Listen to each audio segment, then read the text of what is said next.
Hello friends, नमस्कार। मैं दिनेश पासवान भागलपुर बिहार से बोल रहा हूँ। मैं एक उद्यमी हूँ और भारतीय उद्यमी संघ का अध्यक्ष भी हूँ। आज 22 अप्रैल 2024 वर्ल्ड अर्थ डे के रूप में मनाया जा रहा है। जी हाँ, इसे हम विश्व पृथ्वी दिवस कह सकते हैं। और जल, जंगल, जमीन बचाने के लिए हमें प्रयास करना चाहिए। जल जीवन हरियाली अभियान भी चल रहा है, लेकिन वो कितना सफल है ये आपको तय करना है। सिंगल यूज प्लास्टिक पर 1 जुलाई 2022 से ही प्रतिबंधित है, बावजूद भी यह खुलेआम मिलता है। तो यह लोकतंत्र में सब कुछ खुला हुआ है, कानून का अनुपालन लोग नहीं करते हैं। यह जो है हास्यास्पद है। जबकि 2024 में विश्व पृथ्वी दिवस का जो थीम है वह प्लास्टिक बनाम ग्रह है। पृथ्वी एक ग्रह है और इस ग्रह पर जो है आपको जल मिलता है, पेड़ पौधे मिलते हैं, ऑक्सीजन मिलते हैं, अन्यत्र कहीं नहीं मिलते हैं। किसी भी ग्रह पर लोग चांद पर जाने के लिए छटपटाहट में है। रईस लोग जो है चांद पर जाना चाहते, पता नहीं ये कब सफलता उन्हें मिलेगी। तो कहने की बात है, इसी पृथ्वी पर रहना है, इसी ग्रह पर रहना है। और इस ग्रह को ही अगर हम खत्म कर देते हैं तो यह कितना सफल होगा। बिहार सरकार कहती है कि हम 12 साल में 36 करोड़ पौधे लगाए और हरित आवरण 17% है। लेकिन जस्ट इसके उलट हम यह बताना चाहते हैं कि प्रसिद्ध पर्यावरण कार्यकर्ता है अनिल प्रकाश जोशी। वह बोलते हैं कि बिहार में जो वन आच्छादन है वह 6 से 7% तो बहुत काम करने की आवश्यकता है। दिल्ली जो है ना, दुनिया का सबसे प्रदूषित राजधानी है। सिटी तो है ही, राजधानी भी है। तो हमें इसे बचाना है। कैसे बचाना है? जलवायु परिवर्तन हो रहा है, तो इसे ध्यान में हमें रखना होगा। प्रकृति को हमें बचाना है। जैव विविधता पर विशेष ध्यान देना है। हमें उत्सर्जन घटाना है। दिल्ली के आसपास के जो शहर है वहाँ पर जो है वो प्लांट्स में वो आग लगा देते हैं, तो उससे भी काफ़ी धुआं पूरा पर्यावरण में फैलता है। और इस प्रकार से दिल्ली जो है वो धुआं हो जाता है, जिससे ट्रैफिक जाम हो जाता है और काफ़ी सांस लेने में दिक्कत होती है। तो काफ़ी समस्याएं हैं ऐसे। पराली, उसको जलाने से, पराली बोलते हैं, है ना, धान के वो कटने के बाद जो अवशेष होता है उसको किसान जला देते हैं, जबकि उस पर भी प्रतिबंध लगा हुआ है। प्लास्टिक पर प्रतिबंध लगा हुआ है। कब हम सुधरेंगे? तो इसे हमें पर्यावरण को संरक्षण करना होगा, अन्यथा हमारा जो पृथ्वी है वह समाप्त हो जाएगा। तो ये जो थीम है प्लास्टिक बनाम ग्रह, इस पर हमें फोकस करने की आवश्यकता है। तो सिंगल यूज प्लास्टिक पर प्रतिबंधित है, फिर भी हम लोग खुलेआम इस्तेमाल कर रहे हैं।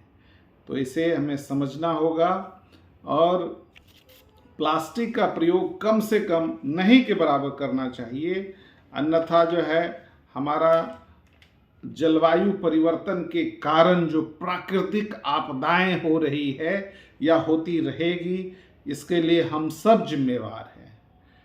अभी हाल फिलहाल दुबई में है ना, अतिवृष्टि से पूरा जलमग्न हो गया, कह सकते हैं कि दुबई डूब गया। वहाँ पर जो है सड़कों पर गाड़ियाँ जो है वह जैसे लगता है कि तैर रही है पानी में डूबने, इतना बारिश हुई। तो यह कुछ भी हो सकता है, प्रकृति को हमें बचाना होगा। तो आज कम से कम जो विश्व पृथ्वी दिवस है, इस पृथ्वी दिवस के दिन भी हमें अवेयरनेस हम सब में आना चाहिए, और पीपल बाबा जैसे लोग की आवश्यकता है, अनिल प्रकाश जोशी जैसे पर्यावरण जो कार्यकर्ता हैं, ऐसे लोगों की आवश्यकता है।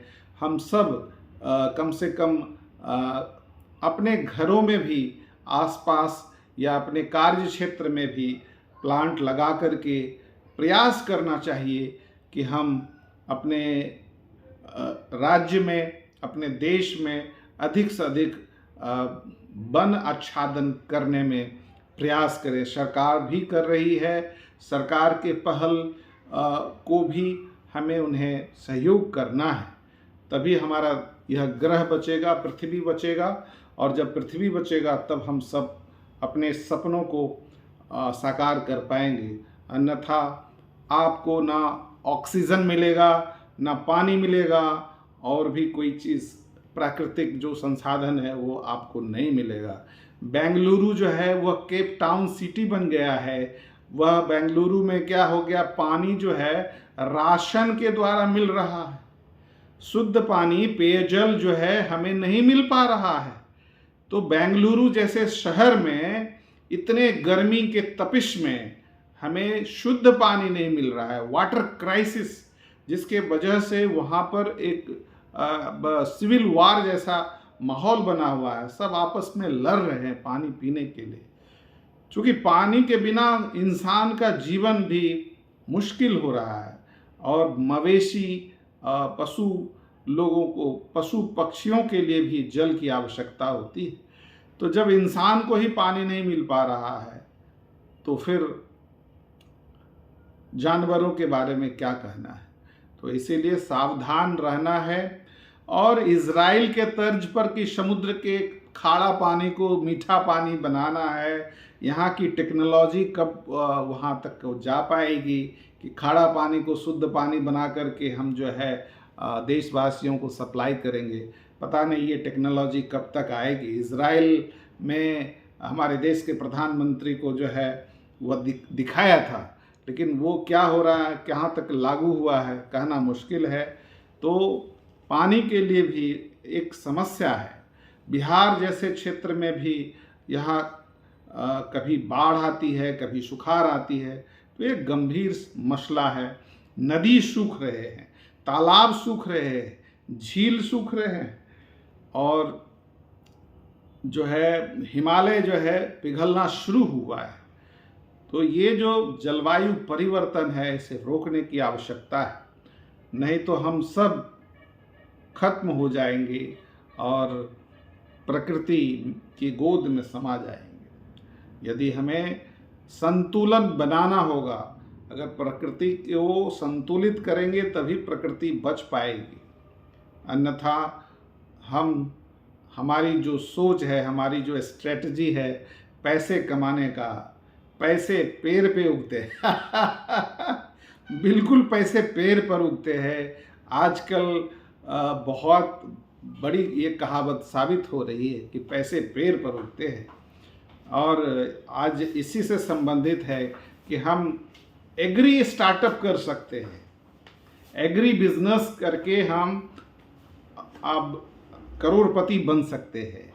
तो इसके लिए गुरुग्राम में जो ग्रामीण क्षेत्र है, वहाँ पर जो है वो जेट्टा फार्म नाम का कंपनी है, और वहाँ पर बहुत तेज़ी से यह काम हो रहा है। निश्चित रूप से जो उसके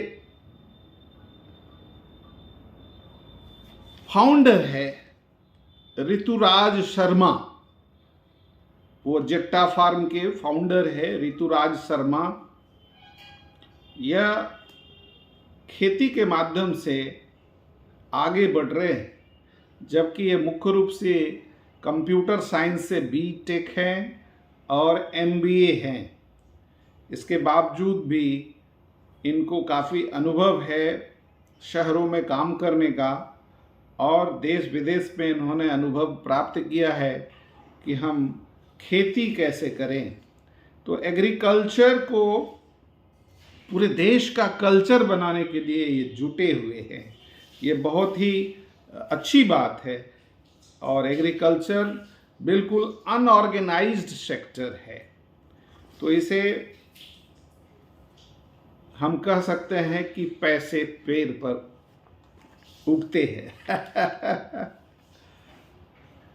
आप अगर पेड़ पौधे लगा करके और उससे उनके प्रोडक्ट को सेल आउट करेंगे तो निश्चित रूप में पैसे ही पैसे हैं।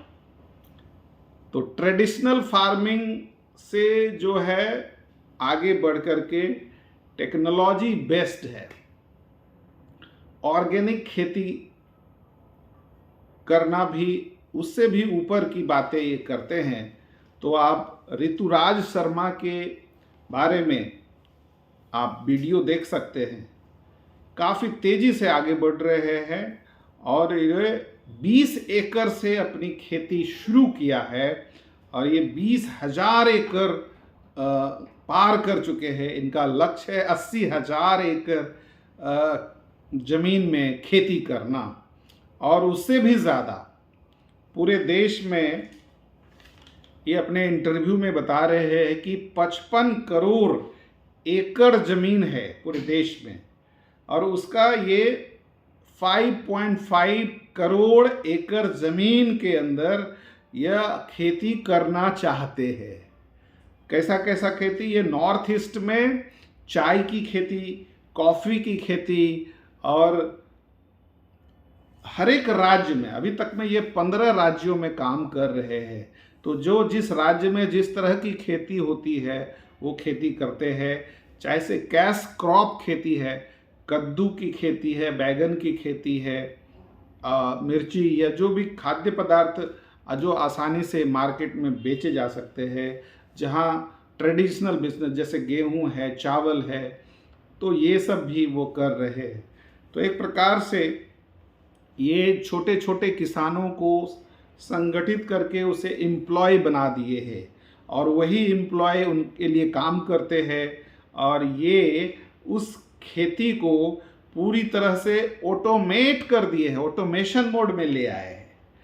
तो वो जो किसान जो काम उनके यहाँ काम करते हैं, वह किसान इनके लिए फुल टाइमर होते हैं और उनको इंश्योरेंस देते हैं, उनको ईपीएफ देते हैं, उनको ग्रेच्युटी देते हैं, ये सब फैसिलिटीज़ उनको देते हैं और इस वजह से उनके फुल टाइमर एम्प्लॉय बन जाते हैं। और इस वजह से उनके माध्यम से ही वह पूरी खेती करते हैं और इस खेती से काफ़ी लाभ कमाया है। और जैसा इन्होंने बताया है कि पहले तीसरे साल में, प्रथम साल में इनको नेगेटिव ग्रोथ हुआ था, दूसरे साल और तीसरे साल में इनको काफ़ी मुनाफा हुआ है। तो इनका जो प्रॉफिट बताया जा रहा है 33 करोड़।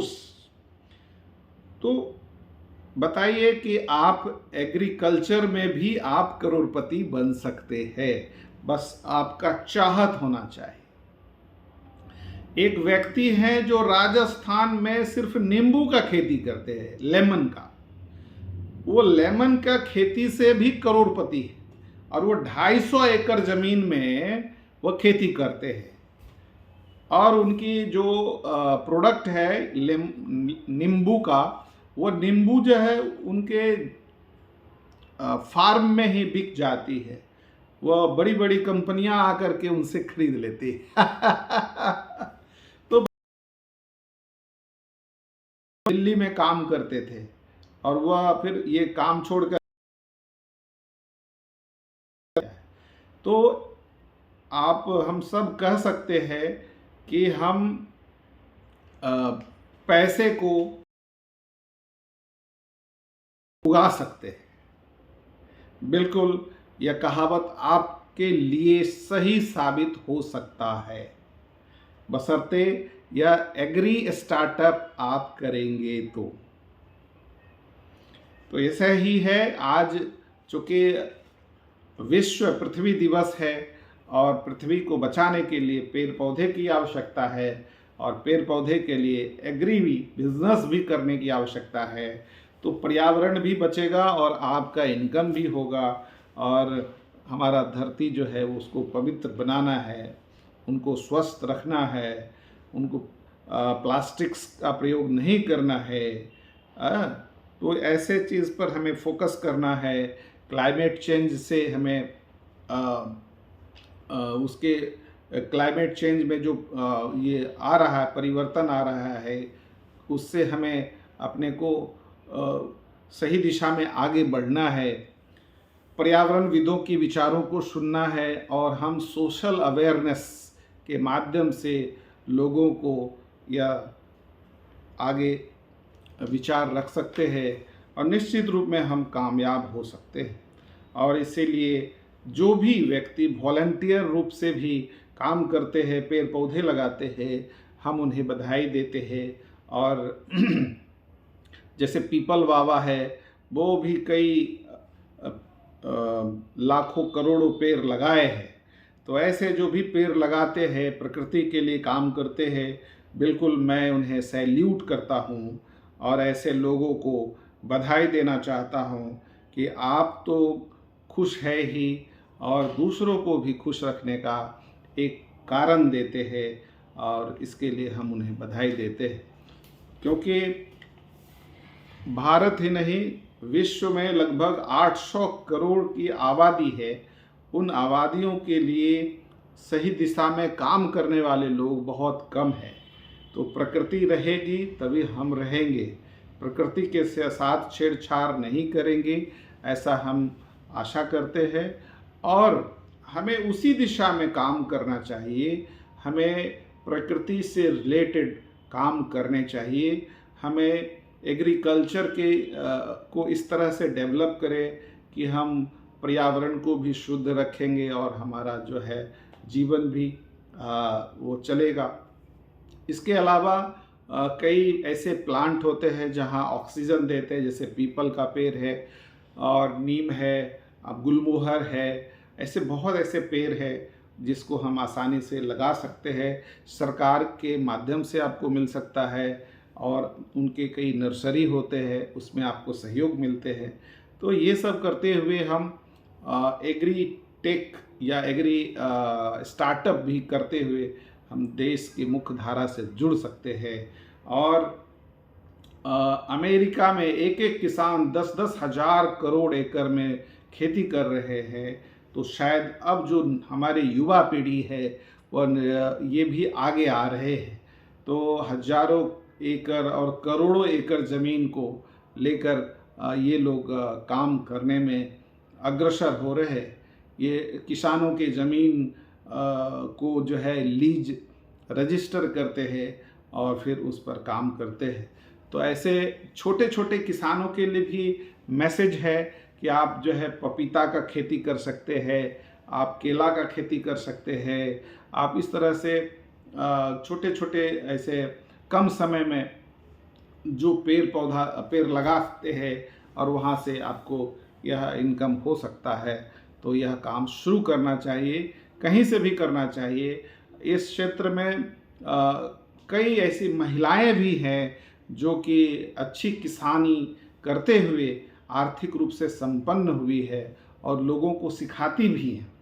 तो ऐसे किसानों को हम बधाई देते हैं और ऐसे कृषि विश्वविद्यालय के सभी प्रोफेसर्स और वैज्ञानिकों को भी हम बधाई देते हैं कि हम हमारे देश को बचाने के लिए भी आप प्रयास करते रहे हैं। तो निश्चित रूप में हमें ऐसे व्यवसाय करने चाहिए जहाँ से आपको इनकम की बढ़ोतरी होगी और आप अगले 5 साल में, अगले 10 साल में आपका चाहे रिटायरमेंट प्लान हो, चाहे आपका फाइनेंशियल जो प्लानिंग है वह आपका समृद्ध हो, ऐसा हम आशा करते हैं। तो ये बहुत ज़रूरी है कि कोई ना कोई बिज़नेस करते हुए हमें आगे बढ़ना चाहिए, और जब तक हम बिज़नेस नहीं करेंगे तब तक हम सीख नहीं पाएंगे। कोई भी बिज़नेस आपको लगभग 10,000 घंटे तक काम करते हैं तभी आप एक्सपर्ट हो पाएंगे, यानी 5 साल लगते ही है। 5 साल से 10 साल तक अगर आप उस बिज़नेस में लगातार काम करते रहे तो आप एक्सपर्ट बन जाएंगे, फिर आपको किसी की सहारा लेने की आवश्यकता नहीं। तो आर्टिफिशियल इंटेलिजेंस का समय है, आपको यह टेक्नोलॉजी का युग है, साइंस एंड टेक्नोलॉजी का इस्तेमाल हमें ज़रूर करना चाहिए। हमें जो भी सेंट्रल यूनिवर्सिटी के जैसे यहाँ पर पूषा एग्रीकल्चर यूनिवर्सिटी है समस्तीपुर में भी हमें उसका सहयोग लेना चाहिए। हमारा भागलपुर में भी सबौर एग्रीकल्चर यूनिवर्सिटी है, यहाँ से भी हमें सही किसान बनने की भी प्रशिक्षण मिलती है।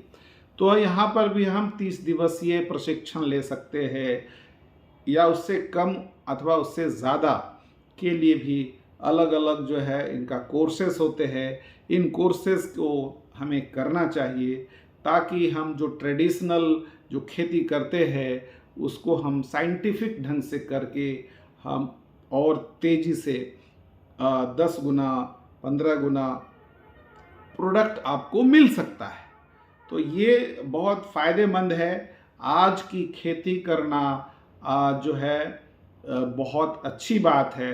लोग किसान जो है ज़्यादातर किसान के बच्चे वह शहरों में बसना चाहते हैं, लेकिन शहर के बच्चे अब गांव में आकर के किसानी कर रहे हैं।